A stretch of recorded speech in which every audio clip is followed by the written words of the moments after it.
Ahoy there, Captain Benzie here, coming at you with another ship fitting guide for EVE Echoes. Today we're going to be having a look at the Bellicose Covert Ops, a Minmatar cruiser that a lot of you guys have been asking about for a while now. And I've always said that, you know, with the Bellicose Covert Ops, etc., I wouldn't cover these because we didn't have the required electronic warfare modules. Well, now we do, and the Bellicose Covert Ops with its target painters is an absolutely fantastic ship that I genuinely believe can rival the Caracal Navy issue, especially since it doesn't require anything at all in the way of the medium missile skills. I have no medium missile skills, and I'm using this ship quite effectively.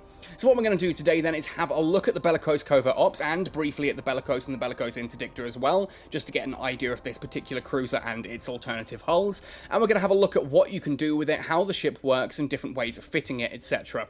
If you do enjoy the video, let me know by hitting a like on it, subscribe to the channel for all things EVE Echoes, ding that notification bell so that you never miss an upload, and let me know in the comment section down below which ships you'd like me to cover in future videos. Finally, if you do want to go the extra mile to help support this channel and keep this content coming, then do come and join us on Patreon. Details are on screen now, and every pledge really does help. That said and done then, let's talk about the Bellicose line of cruisers. To find the Bellicose hulls, we're going to look in the Minmatar Republic ship tree and head across to the cruisers and climb up to Tech 6 on the cruiser branch. Here we have the Bellicose. Very unusual looking ship, looks either like a slightly sad dragonfly or a needle with wings. I'm not entirely sure how else to describe that. Very unusual frame to it. I'm not averse to it, I quite like it, and certainly the Grimace skin makes this one of the most badass looking ships ever. I love the purple and the orange and the bats, and the glowing jack-o'-lantern face on the back end of it just looks amazing. Anyway, under the attributes and fittings, you'll see here that the Bellicose, the Tech 6 Bellicose, has one drone launching tube that can launch small or medium drones, 4 high slots, 3 mid slots, 4 low slots, and then 2 of each of the power grid rigs. That's pretty similar to the Caracal, just with 1 extra mid slot, and it's 1 fewer high slot than the Caracal Navy issue. Defensively speaking, 10,573, of which 3,334 is shield, 2,968 is armor, and 2,628 is structure. Now, that's not amazingly tanky when you compare it to something like a Rupture or a Mala, but it is still fairly solid as far as Tech 6 cruisers go in any other, like if you're comparing it to anything else. Fairly solid, and as you'll see, that solidity actually comes with a ridiculously fast flight velocity tacked on there as well. 291 meters per second flight velocity. This makes for a very fast cruiser. The mass is still fairly heavy, but the inertia modifier is ridiculously low, which makes this astonishingly nimble for a cruiser, and with a signature radius of 82.8 meters, crikey, this thing is almost a destroyer. It's fast moving, it's small signature radius, but it's got one heck of a punch attached to it with a decent sized power grid as well, so that of course we can pack this out with medium modules. Looking at the trait description though, this is where things get a little bit weird on the Bellicose, and I do need to make a slight concession. I'm filming this obviously today on Tuesday. We've got tomorrow the patch coming out where some things here are changing. For example, here the advanced electronic warfare bonus that gives a 5% increase to target pain to target effects and a 5% increase to target pain to optimal range is about to become, rather than advanced electronic warfare, will be advanced signal dampening, or signal disruption I think it's called. Now, when you get the target painter target effects, what that means is that when you hit someone with a target painter, it increases that ship's signature radius, and this will increase the bloom on the signature radius by an additional 25%. So whereas you might increase the target radius by 20% normally, with the full 5 levels here, so 25% bonus, 25% of 20% is 5%, 5% onto the original 20% is 25%, so it makes a much bigger bloom on the target that you're firing at. The second part you'll notice here is that the Bellicose's weapon stats actually come from Advanced Cruiser Command, not from any of the main weapon skills. This means that, like me, if you have no medium weapon skills at all because you're only just starting to dabble in cruisers, then straight away you're getting medium missile torpedo velocity plus 5% and a medium missile torpedo damage plus 5% for each level in Advanced Cruiser Command. And you should be training Advanced Cruiser Command anyway, since you are using, well, in this case, advanced cruisers. That means I don't need to worry about training into drones or missiles or cannons or whatever. I can try these different ships just using that Advanced Cruiser Command skill, and it will give bonuses to lots of these different ones, whether you're looking at the Bellicose or the Blackbird or the Arbitrator. or the Celestis, they all get bonuses from Advanced Cruiser Command. And that additional one here, that's 25% extra velocity, which is extra missile range, and a 25% increase to medium missile torpedo damage. That's quite a significant increase to medium missile torpedo damage. You've already got 4 high slots that are going to be packed with medium missiles. You're getting an additional 25% damage on top of those. That's not to be sniffed at. That's a pretty big bonus. Of course, after the Bellicose at tech level 6, we can come up to the Bellicose Covert Ops at tech level 7. This is the one we're going to spend most of this video looking at, so I'm going to skip over it briefly for now. We're going to come back to this one and do an in-depth on that in a second. Once we hit tech level 8, however, we get the Bellicose Interdictor. This is a really interesting ship. If we open this one up, very unusual again, we've got that camo scheme kind of going on with it, which I will never understand in regards to a spaceship. Looking at its attributes and fittings here, 1 small medium drone launching tube, 4 high slots, 3 mid slots, 3 power grid and 3 mechanical rigs, exactly the same as the Bellicose. We are now getting an additional low slot though, 5 low slots here. This allows this to get a little bit more tanky, which is important when you consider that this ship is one of the ones that has that maximum warp disrupt field ability, so you can put a warp disruption field generator onto this ship. One of those mid slots is almost always going to be a warp disruption field generator, meaning you are going to be putting out a big bubble around you that stops anyone inside that bubble from warping away, which, yes, does include yourself. That means in a fleet engagement, you are going to be fairly high target priority, so you need to be tanky as heck. And considering the defense, you can see has dropped here to 9,986 overall, rather than being nearly 11,000 before. We've dropped a good 1,000 EHP here.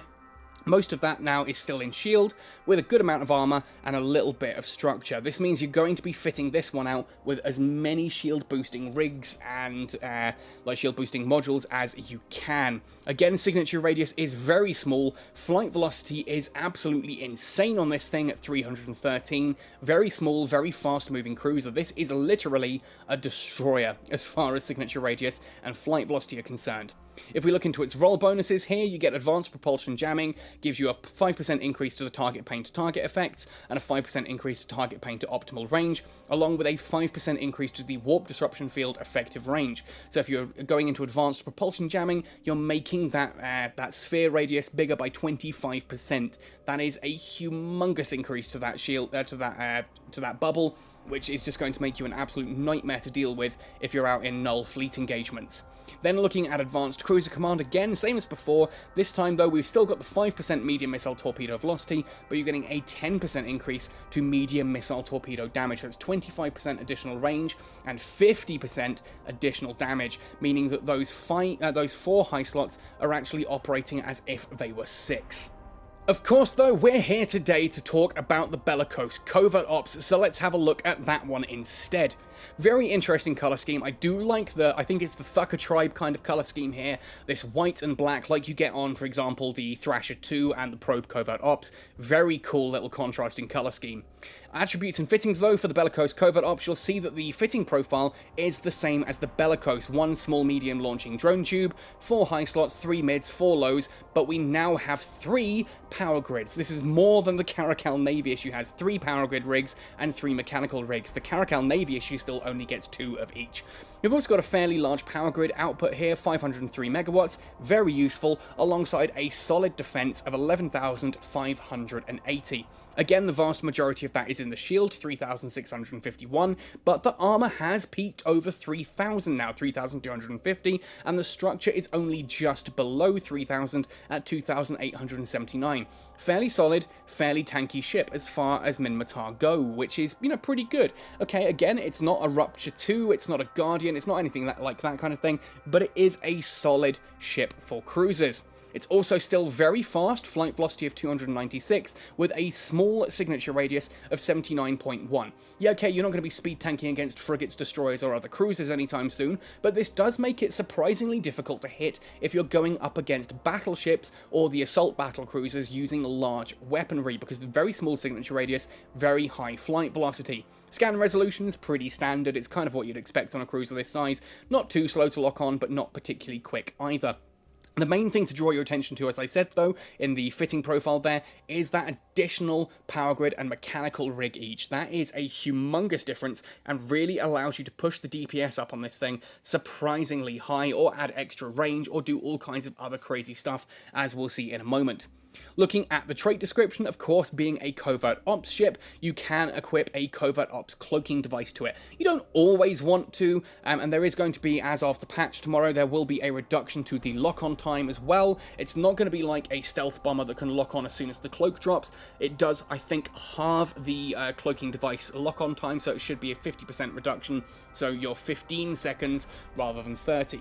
The Bellicose Covert Ops is still not an ambush cruiser by any like intents or purposes, but that Covert Ops cloaking device does allow you, especially if you're in low sec or null sec and you think there are other people nearby, you can, for example, jump into an anomaly whilst cloaked and check if there's anyone else there. If you're a little bit worried about getting jumped, or, you know, jumping into an anomaly and find someone else is already there, going to lock you down and blow you up. It also means if someone does come after you, you can warp away to safety to a planet, let's say 100 kilometers or 90 kilometers or whatever. You can then activate that cloaking device whilst you're warping, so that when you arrive, you are cloaked already, and whatever you've escaped cannot immediately lock onto you and start locking you down again.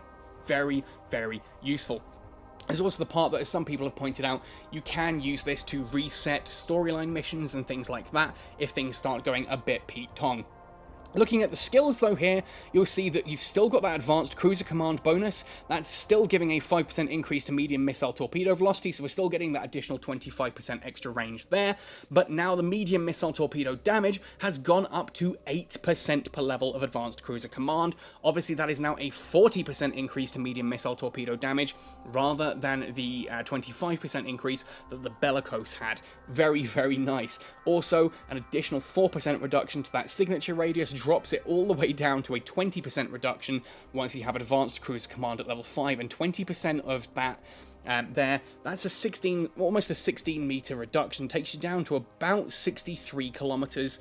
63 kilometers, that'd be a humongous signature radius. 63 meter signature radius, which puts you on par with smaller destroyers. You've got the same flight velocity and same signature radius as smaller, faster destroyers, and that's just insane to think about.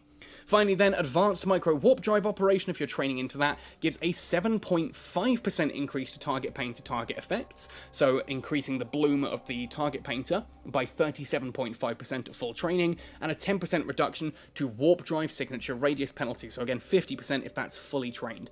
That is the signature radius penalty given to you by activating a micro warp drive. It's not going to make you, particularly small by any stretch. The fact that you've got a very small signature radius to start with, and the fact that then with this fully trained, instead of going up by 500%, you're only going up by 250%, does kind of put you on par with a battle cruiser, rather than putting you up to battleship style level. So it's beneficial, but it's not overly game-changing. Before we have a look at fitting this ship, let's have a look at what skills I have that are in any way relevant to the cruiser itself, or to the Bellicose line of ships.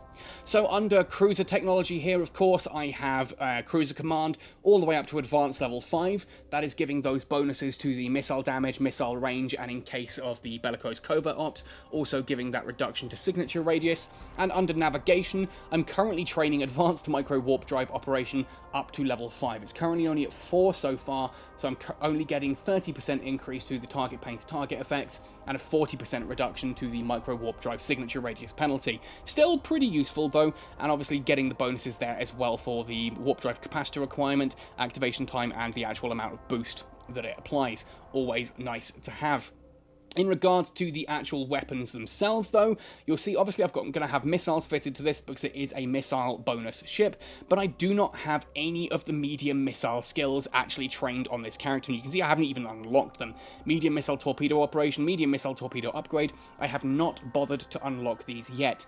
If you do find that the Bellicose Covert Ops is a ship that you're really enjoying, and you're thinking of this as an alternative to something like the Caracal Navy issue, then yes, it may be worth training into medium missile torpedo operation and torpedo upgrade. Of course, torpedo upgrade gives you slightly less damage increase overall, but it does give you the extra flight time and the extra velocity to your medium missiles and torpedoes, which just translates into extra range. Under medium missile and torpedo operation, however, that's straight up damage, and a reduction to the explosion radius meaning that you apply that damage better, especially to smaller and faster moving targets. Very, very useful skills there to have if this is something that you're looking into. Now, as I've mentioned as well, we do have electronic warfare currently being used to help increase certain of those skills, but after the patch, that is going to be signal disruption instead. That increases the optimal range of target painters in basic, and at advanced, you're also increasing the target painter target effect by an additional 25%. So with the Bellicose Covert Ops getting 37.5% increase to the target painter target effects, plus 25% from the skill, you can really make ships a lot bigger than they first appear. Objects may appear bigger than they actually are in the rearview mirror, or in this case, thanks to the target painter. Alright then, let's actually look at how to fit the Bellicose Covert Ops. Now, because the ship itself gets bonuses to medium missile torpedo velocity and medium missile torpedo damage, of course we're going to be fitting medium missiles or torpedoes. But we've also got the bonus here to target painter target effects, and that helps us dictate what we're going to use as well. Now, ultimately, the reason you might want to put rapids on a ship like this is so that you can actually hit smaller targets like frigates and destroyers. But thanks to those bonuses to target painters, we don't need to worry too much about that. You can make a target's signature radius bigger, therefore your medium missiles or torpedoes are going to be able to apply a decent amount of damage to that target, even if it's a tiny frigate, like, spoiler alert, an Executioner 2. Now, beyond that as well, the reason I've gone for medium missile launchers over medium torpedoes is because of that range bonus. Why would you go for an additional 25% range on something that's only 5 kilometers to start with, when you can get 25% additional range on something that's 30 kilometers? In this case, obviously, the Republic Fleet medium missile launchers have a missile range of 38.43, and if you want to lean into that even harder, of course you can start training into medium missile upgrade, something I haven't touched personally, but does increase the range of these quite significantly. Now, of course, it doesn't have to be Republic Fleet medium missile launchers. You can go for Caldari Navy, you can go for Challenger, heck, you can go for Mark V missile launchers if that's all you have available. Obviously, there is a DPS increase the higher the meta level you go, but you need to decide whether or not that is worth the extra cost. In some cases, you might be paying as much as 150 million for extra an upgrade to something like the Pithy C-types, which don't actually give all that much extra DPS. You kind of need to do that whole cost to effect ratio in your head. I've just gone for the Republic Fleet. They do more than enough. As you can see here, I'm sitting on 270.23. Now, admittedly, it's actually 244.5, because 25.73 of that is from a drone that doesn't really get all that much use. Now, again, because we've got the bonuses to target painters, of course, I've fitted two to this ship. 2 Mark 7 target painters to be precise, and those give a signature radius adjustment of 35.1%, thanks to the bonuses on this ship. Now, the optimal range for these is already a fairly impressive 25.8 kilometers, with a very long, slow, gradual fall-off to 64.5 kilometers.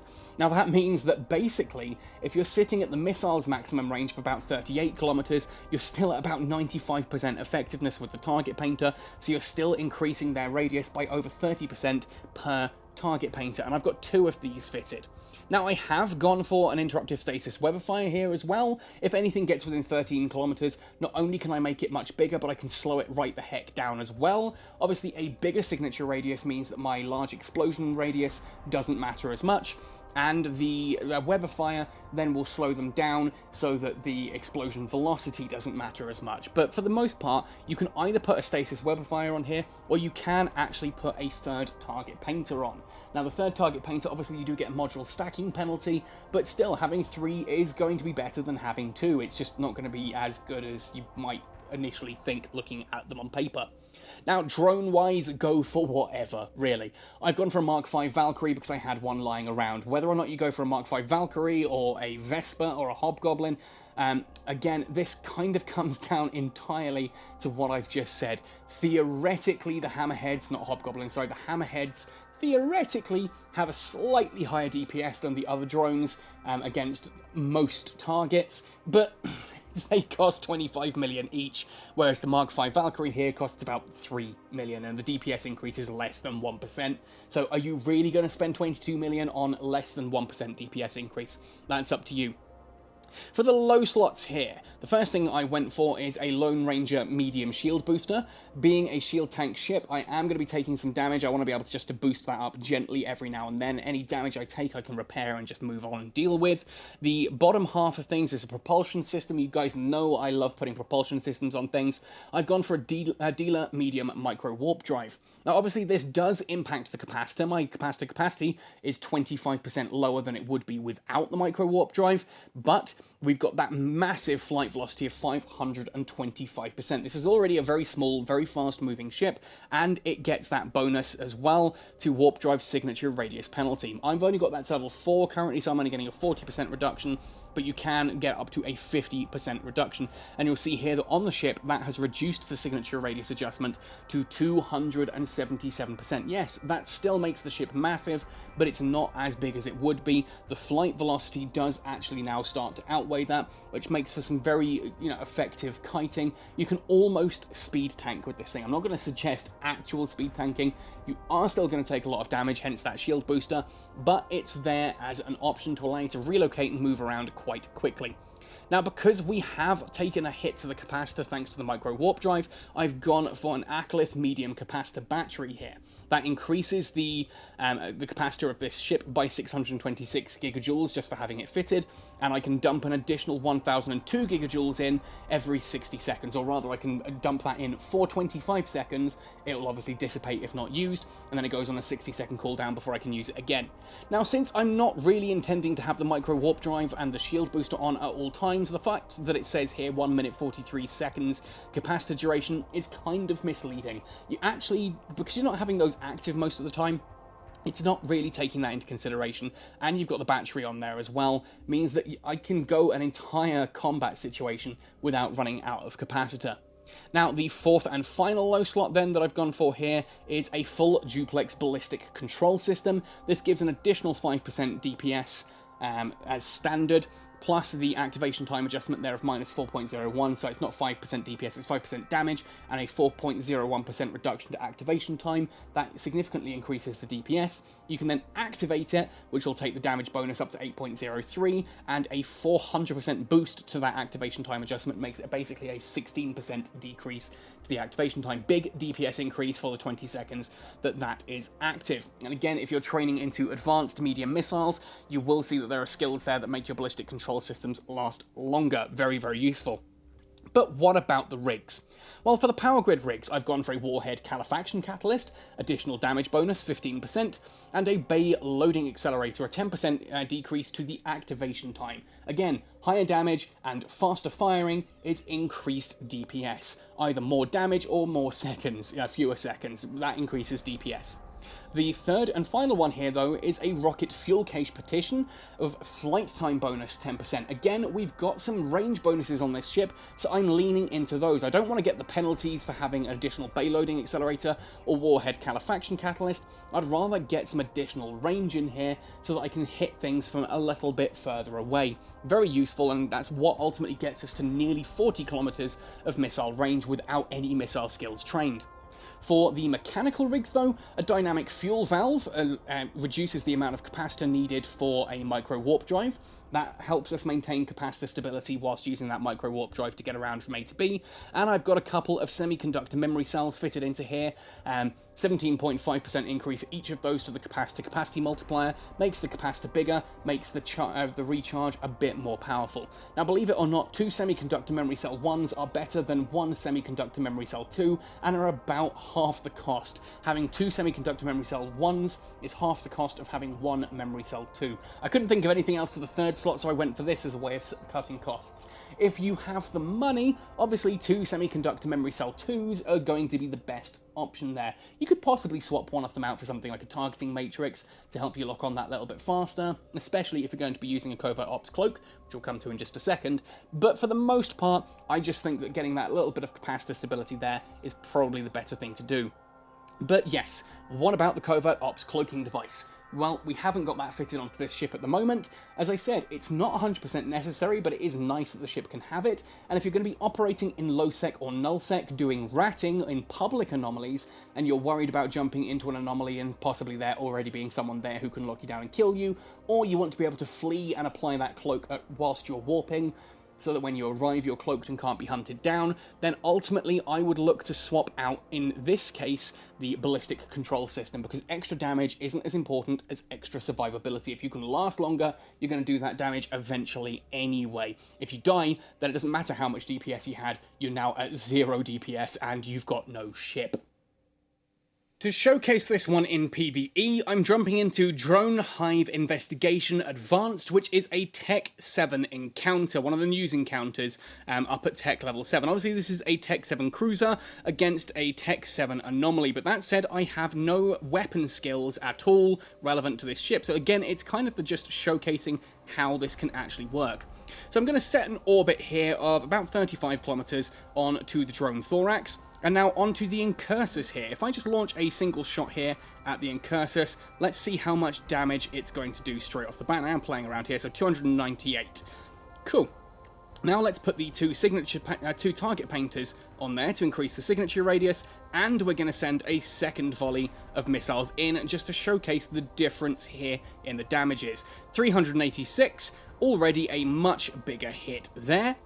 And we can now use that to take out that Incursus really quite quickly, a lot faster than we normally would be able to with medium missiles at least. We're also going to activate the ballistic control system there for a bit of extra punch, just to showcase that here. That takes us all the way up to 336.45. Very nice little boost there to the damage. That Incursus is going to go down quite quickly. I'm actually going to activate the micro warp drive to get us a bit of extra range and put on the battery there as well. Now remember, I don't even have any engineering skills here on cruisers either, which means that I am running a lower capacitor output, etc., than otherwise might be the case on a cruiser. So if you are trained into cruisers, you're probably going to have a more stable capacitor than I do, plus you're going to be doing like more damage if you've trained into missiles, all that kind of thing there. This is a very unskilled build, yet you can see it works really quite effectively against almost everything. I can just sit here orbiting this thorax quite comfortably, keeping my distance there, taking very little damage on the inbound as I slowly reduce the enemy fleet size. Obviously nothing within 25 kilometers yet. I can send my drone out, but it's got nothing that it can actually go up against yet. We'll see if I come into range of that thorax in a second, the one that's at 26 kilometers. Don't think I'm going to, though. I seem to be orbiting further away from all of these things, but I am gradually hitting that Algos and dealing some rather hefty damage to that on the way down too. This means I'm not exactly kiting, I'm just outranging everything. And you can see here we're sitting down at about 38% battery now, 38% capacitor. Again, no cruiser engineering skills whatsoever. If you've got actual cruiser engineering skills, possibly even into advanced, you're going to be a lot more capacitor stable than I currently am. But there we are. That's going to be the Algos down when that volley hits. And we're going to move now on to the 25 kilometer thorax. Yes, we can actually now send the drone in. As I say that, the game says, no, you can't. You're not quite in the air. 25 kilometers needed. Typical, but there we go. We're just orbiting slowly around these. Pick up a bit of extra shield boosting there. In fact, I could theoretically actually set a 24 kilometer orbit, activate the micro warp drive just to close that gap a little bit faster. Single activation. Send the drone in now that we're within range. And once that cycle gets a little bit closer round, there we go. Activate the battery and the ballistic control system for a bit of extra damage there against that drone thorax. Obviously, the capacitor battery has nothing to do with damage. That's just to help me recharge in the background because I'm using the micro warp drive and I've kicked off the computer. So the computer is going to eat into the battery rather than into my natural capacitor. Always useful little tip there. If you have both of those available, hit the battery first, then the computer, and it'll take it out of the extra capacity you get rather than your naked capacitor beneath. And there we are, there's that thorax nearly down. I'm starting to take even less damage now because we're getting fewer and fewer targets. Again, if you've got skills in shield boosting or in shield operations, or heck, if you've got anything in like cruiser defense upgrade, you're going to be more survivable than I am. I just want to showcase that this build doesn't really require much in the way of skills at all in order to run. It's very, very skill free, and for some reason the drones come off. Let's send that one back in. We're going to turn the shield booster off for a bit of time as well.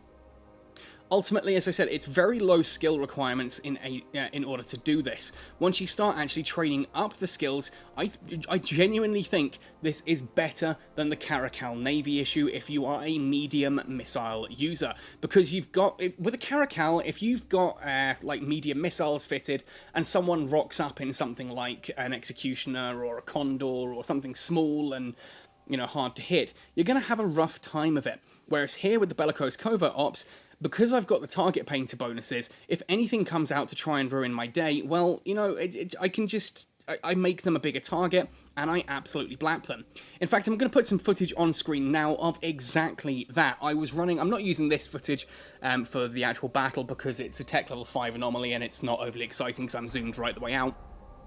But I was doing one of the Crimson Cemeteries or the one of the Halloween events, and whilst I was doing that, this Executioner 2 pilot just kept jumping in to try and take me out. And I sat there and I sent in a DM, you can keep trying, it's not going to happen.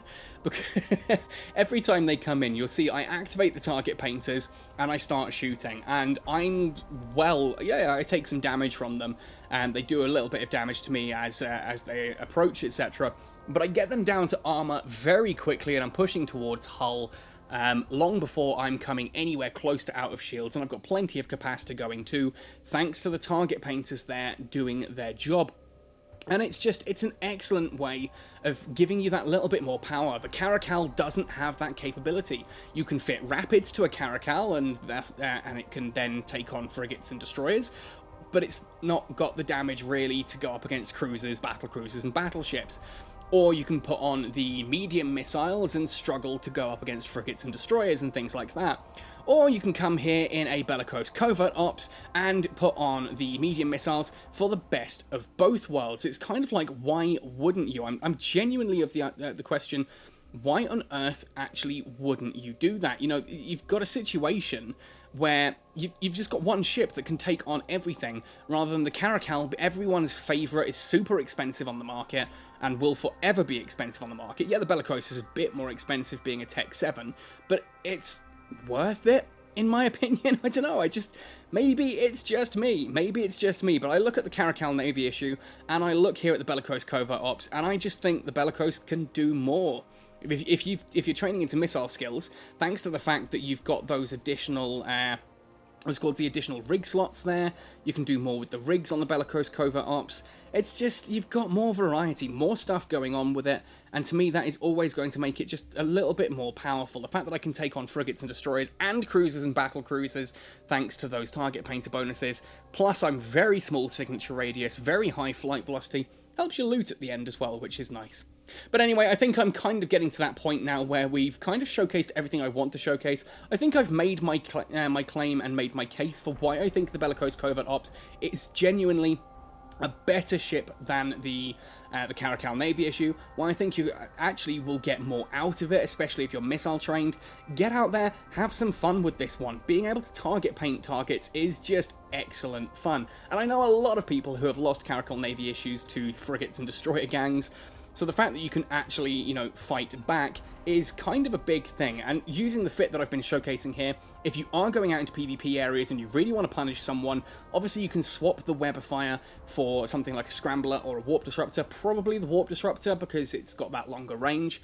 But either way, you probably won't even need to. Just put the 3 target painters on, or 2 target painters and the Web of Fire, and you'll find that anyone who dares try and engage you will regret that decision fairly swiftly, and they will choose to disengage rather than try to finish you off. You don't need to lock them down, you don't need to kill them, you just need to scare them off long enough that they stop trying to kill you.